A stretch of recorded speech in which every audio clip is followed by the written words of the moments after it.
O Senhor esteja convosco. Ele está no meio de nós. Proclamação do Evangelho de Jesus Cristo, segundo Lucas. Glória a vós, Senhor.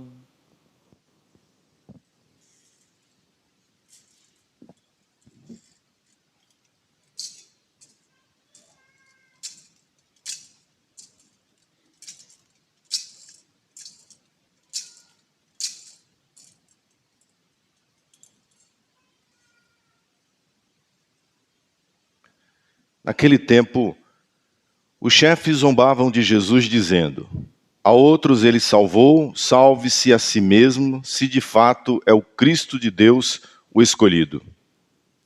Os soldados também caçoavam dele. Aproximavam-se, ofereciam-lhe vinagre e diziam: se és rei dos judeus, salva-te a ti mesmo.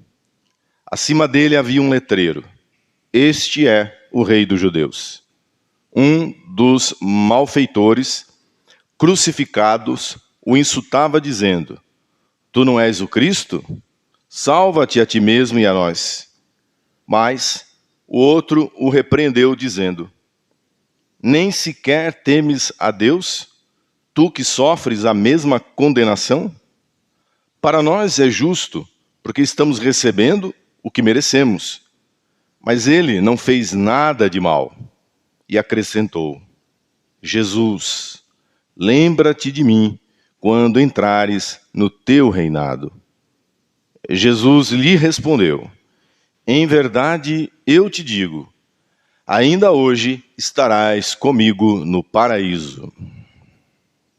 Palavra da salvação. Glória a vós, Senhor.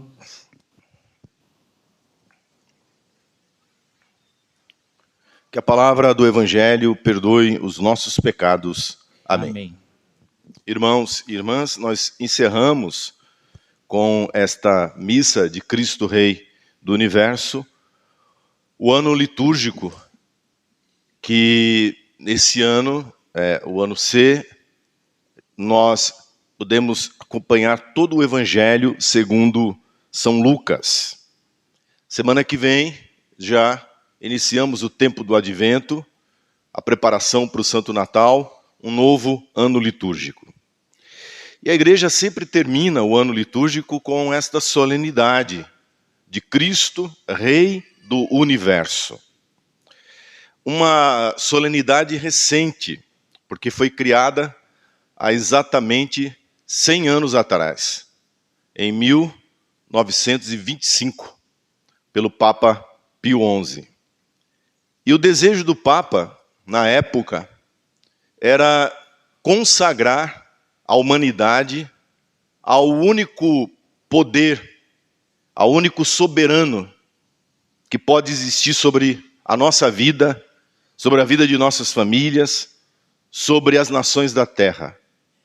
O poder do Deus que nos ama, do Deus amoroso, do Deus que se fez carne, do Deus que se fez homem, habitou entre nós e morreu por amor a nós. E ressuscitou para que nós também tivéssemos vida e vida em abundância. Nenhuma religião, repito, nenhuma religião ensina o que nosso Senhor Jesus Cristo ensinou. Nenhuma proposta filosófica, nenhuma proposta política, nenhuma proposta humana, mas não passa nem perto do que nosso Senhor Jesus Cristo proclamou do alto da cruz. A misericórdia, o perdão em abundância. Pai, perdoa, eles não sabem o que fazem. Veja que isso é de um coração apenado, de um coração que quer acreditar, que não é possível, que diante de tanto amor, de tanta bondade, que essa seja a paga que esse seja o troco que seja dado a ele. É mais um desabafo do que uma realidade. Porque é claro que aqueles que estavam fazendo aquilo, grande parte sabia muito bem o que estavam fazendo. Mas é um escândalo. É melhor não acreditar que a humanidade, que as pessoas sejam capazes de tanta maldade. O que tinha acontecido antes de 1925? A Primeira Grande Guerra. Foi a primeira vez na história da humanidade que uma guerra usou uma máquina verdadeira de extermínio do outro. Não tem nem comparação. As guerras civis, aquelas guerras que haviam no passado. A mais violenta era a base de aquele que socava a pólvora dentro, né? Dava aqueles tiros. Tinha que colocar uma faca, uma adaga, porque se a bala falhasse, você ia na faca. Já era horrível. O que se viu na Segunda Guerra, na Primeira Guerra e na Segunda Guerra Mundial, e 25 está entre uma e outra, foram nações que se dizem cristãs. Nações que, de um lado, uns são cristãos evangélicos, outros cristãos ortodoxos, outros cristãos latinos romanos, mas todos, com pelo menos uma base, uma casca, não é? Um verniz de cristianismo, se matando, destruindo o irmão, sem dó e sem piedade. É a época da metralhadora. É a época do avião que joga bombas.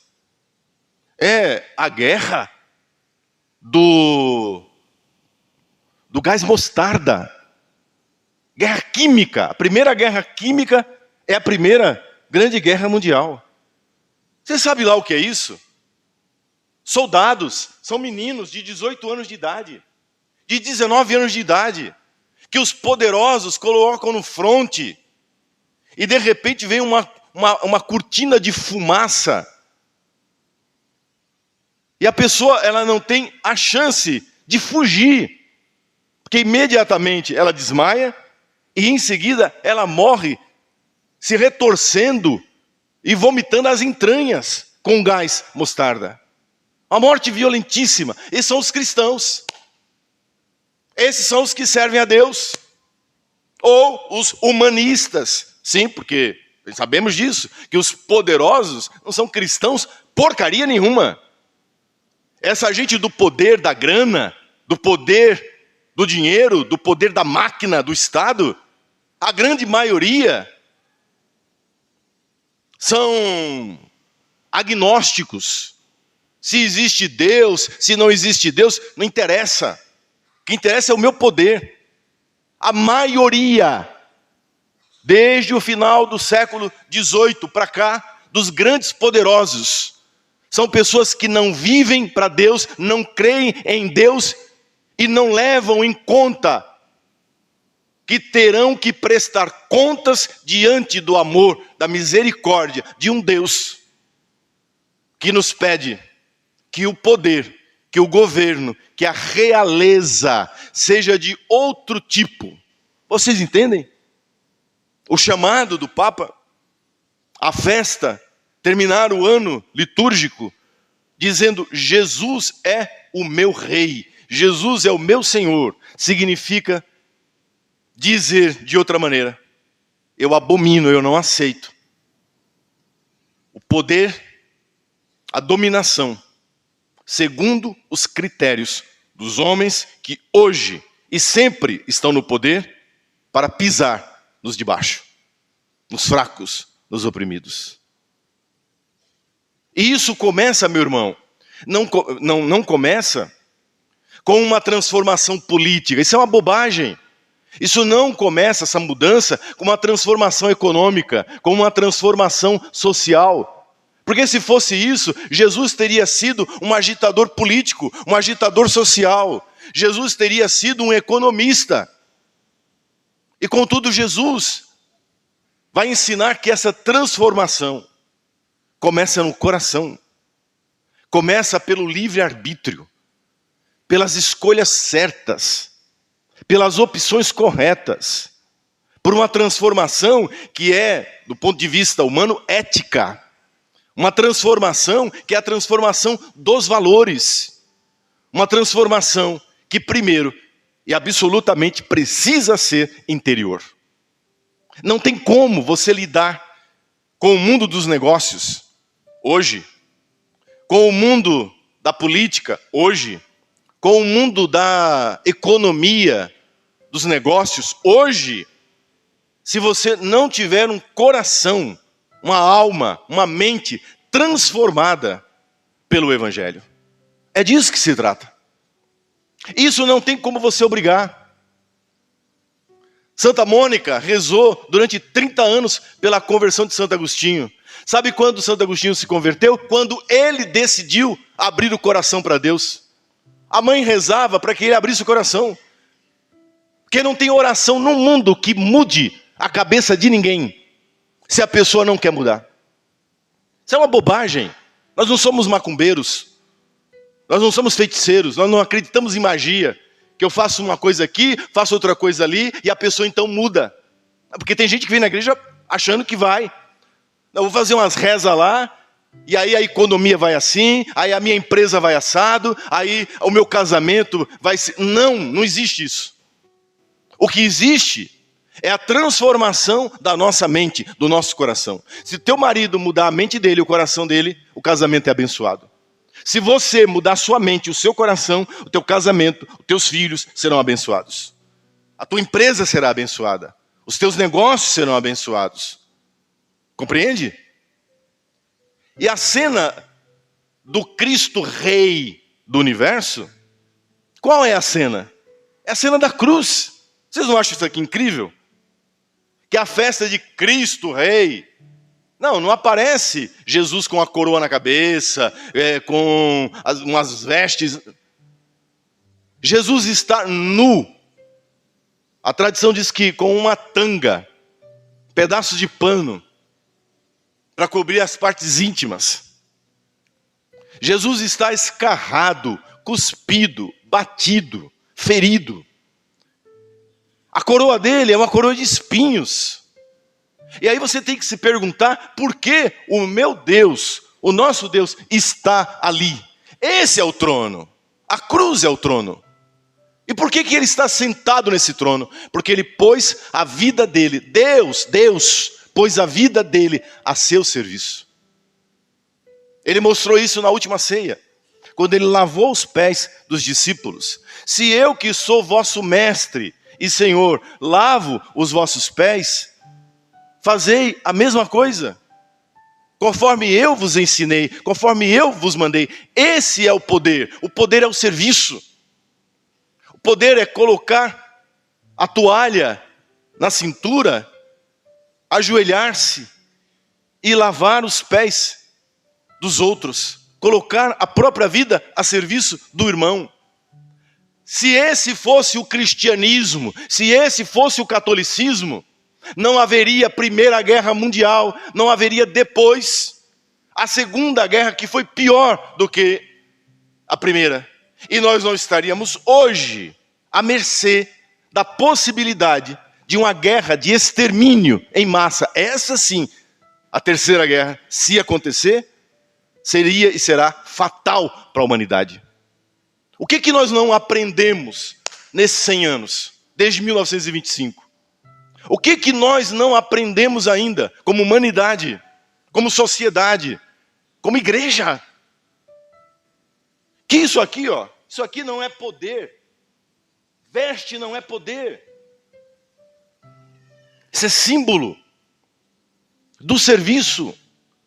Aliás, a veste do próprio sacerdote é para que ele desapareça, para que ele suma. E você olhe para cá e não se preocupe. Não fique com cara de tacho, se não foi o padre Cássio que entrou, foi o padre Ubirajara, ou vice-versa. Não, padre, é Jesus. E aí o sacerdote se reveste de Cristo, porque não interessa quem está aqui na frente.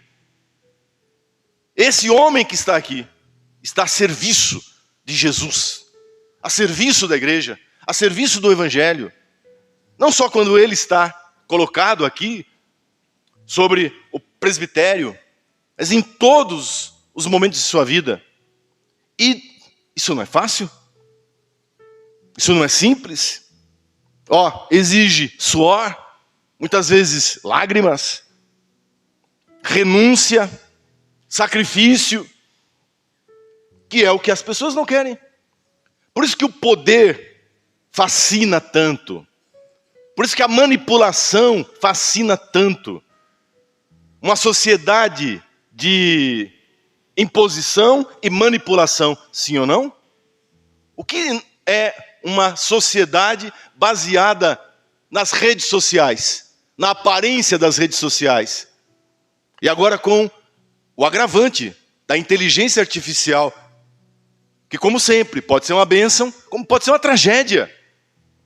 Pela primeira vez na história da humanidade, a geração que nos sucede é menos inteligente do que a anterior. Pela primeira vez. Sempre a próxima geração cria novas identidades, novos talentos, novas realidades. E nós estamos emburrecendo. O que mudou nesses 100 anos? O que pode mudar hoje na minha vida? E agora então vamos para a cena. Os personagens aqui, na cena da cruz, estão fazendo uma opção. Estão fazendo uma escolha. A escolha dos chefes. Olha o que a Bíblia diz, o Evangelho diz. Os chefes. Eles escolheram zombar de Jesus. A outros ele salvou. Ressuscitou mortos. Abriu os olhos a cegos. Fez paralíticos andar. A outros ele salvou. Então por que ele não salva a si mesmo? Se de fato ele é o Cristo de Deus, o ungido, o rei. Eles estão dizendo isso. Ele não é o rei? Ele não é ungido? Porque Cristo não é sobrenome. Cristo é um título. Cristo é um título. Cristo não é nome. A gente fala Jesus Cristo, acho que é o sobrenome de Jesus, né? O Birajara Vieira. Jesus, o ungido. Jesus, o rei. Então ele tome providência, já que ele é o rei. Eles não entenderam que o rei, que o poder está em dar a vida, em amar até o fim, em amar até as últimas consequências, em ir no casamento de sacrifício em sacrifício, de ser padre, de sacrifício em sacrifício, de oferta em oferta, de doação em doação. Que eu não entrei para ser padre para escapar, que você não entrou para o casamento para escapar, mas para se sacrificar, para ir para a cruz. Que a tua empresa, o teu negócio, não é para poder, para status, para você postar no Instagram. O teu trabalho, o teu ofício, é um lugar onde você se esconde para que Deus apareça, amém? Ele reine, Ele brilhe. Olha que mentalidade completamente diferente. Por isso eles estão zombando. Porque eles olham para a cruz e eles estão dizendo, um perdedor. Loser. É o que dizem de nós. É o que falam de nós. Perdedores. Se essa igreja, aqui, para cá, fossem atraídos, as pessoas que acreditassem que aqui está a vitória, que aqui está o bem maior. Amigos, a missa das 8 horas da manhã não caberia. Nós teríamos senha para entrar aqui nessa igreja, sim ou não? Mas não. Não. A resposta é não. Eu me levei ontem, senhor bispo, para conhecer toda aquela área, onde hoje é o Alfa Conde. Aquilo cresceu, ele não fazia ideia que a nossa igreja matriz esteja aqui, e que a nossa paróquia vá até a fronteira ali da Estrada dos Romeiros, aqui por dentro. Ele não fazia ideia. E que aquilo virou um mundo, um universo. Há um povo que tem fome de Deus, que não conhece o amor e a misericórdia de Deus. E por isso se enganam com a zombaria dos chefes. A zombaria dos soberbos. O povo é enganado. Foram esses daqui que enganaram o povo. Que disseram para o povo, gritem Barrabás, escolham o ladrão, escolham o bandido e mandem prender, crucificar a Jesus de Nazaré. E foi isso que eles fizeram, porque o povo é manipulável. Porque desde sempre a imprensa, o diz que diz, a conversa, a manipulação corre solta sobre a face da terra. E esses daqui se deixaram manipular.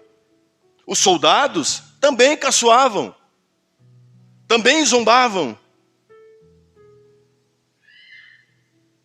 Mas a zombaria, o desprezo, chega ao extremo de alguém que está morrendo do lado de Jesus e que assimila aquela maldade toda, que já não bastasse a que ele tinha no coração, que era um bandido, e aí ele vomita contra Jesus, blasfêmia do alto da cruz. De que lado você está? E aqui o evangelho termina. Que do outro lado, não um santo, não alguém bonzinho, não alguém que teve boa formação, tudo indica que não. Trata-se de um malfeitor, mas que consegue olhar para Jesus e encontrar em Jesus misericórdia. Esse sou eu. Esse somos nós. Não somos melhores do que ninguém. Sabe qual é a nossa única diferença em relação a todos os outros? É que nós conseguimos olhar para Jesus e de dentro da nossa miséria, nós conseguimos ainda dizer, Jesus, lembra-te de mim. Jesus, tem misericórdia de mim. É o que nós fazemos em cada missa. É o que nós fazemos em cada Eucaristia. É o que nós fazemos em cada oração. É o que nós fazemos em cada situação da nossa vida. Jesus, lembra-te de mim.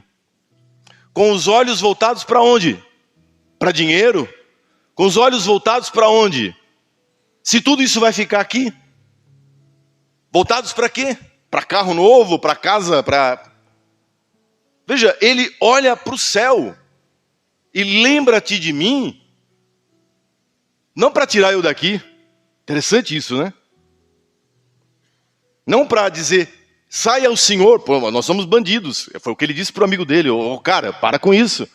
Nós merecemos estar aqui. Mas ele não fez nada. Ele podia dizer para Jesus, Senhor, sai daqui. Não é assim? Se arranca daqui. Mas ele enxerga em Jesus aquele que pode transformar a vida dele. Ele entendeu por que Jesus está na cruz. Jesus está na cruz para me salvar. Jesus está na cruz no meu lugar. Então agora, que é a última hora, ele faz o maior de todos os assaltos. Ele era ladrão, ele rouba o céu. Ele mira o céu. Ele olha para o infinito. Ele olha para o definitivo. Ele olha para o paraíso, que é para onde o nosso olhar deve estar voltado. E ele diz, Jesus, lembra-te de mim quando entrares no teu reinado. É esse o reino que ele deseja, o reino dos céus. E aí a resposta de Jesus, ainda hoje estarás comigo no paraíso. Interessante porque a Bíblia abre no Gênesis com o paraíso, né? O homem feliz com a esposa no paraíso. E aí, o Evangelho, o ano litúrgico termina no paraíso. É para lá que nós vamos, amém? Esse é o teu destino. Por isso que você foi feito para coisas grandes. O teu trabalho é a expressão disso. A tua família é a expressão do paraíso. A nossa paróquia é a expressão do paraíso. Tudo o que nós fazemos e construímos é sinal aqui na terra do reino do céu, do reino de Deus. E aí tem gente que é cega, né? Que não enxerga que essa igreja é um pedacinho do céu, é um pedacinho do paraíso. Ontem nós fomos à casa de duas famílias aqui da paróquia. Uma para benzer a casa e outra para dar a unção dos enfermos. E Dom João dizia isso. As duas famílias que nós entramos, um pedaço do céu, família reunida, é o paraíso.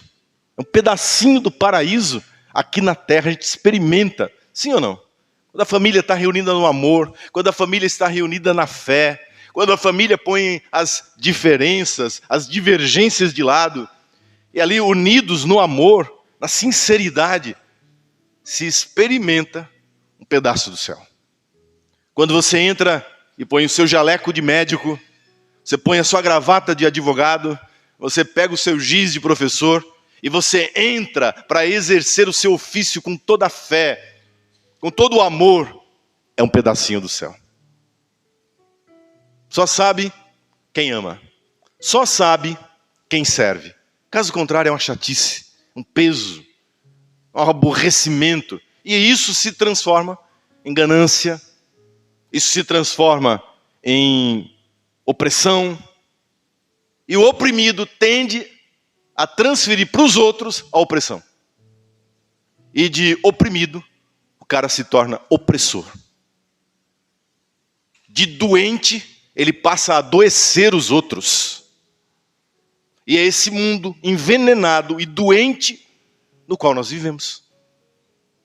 Termino pedindo então, no final desse ano litúrgico, festa de Cristo Rei do Universo, que de um modo muito especial, os leigos da nossa paróquia, todos aqueles que estão envolvidos nas pastorais, nos movimentos, nas associações, os diversos grupos de trabalho da nossa paróquia, sejam expressão do reino, do reinado de Cristo Jesus. Que através dos trabalhos diversos que nós temos nesta paróquia, nós possamos expandir o reino de Deus aqui nessa terra. Que através de cada missa, de cada homilia, de cada eucaristia, você saia dessa igreja levando no seu coração um pedaço do céu. Amém? Você entende isso? Você veio para cá para levar no seu coração um pedaço do céu para onde você for. Onde você estiver.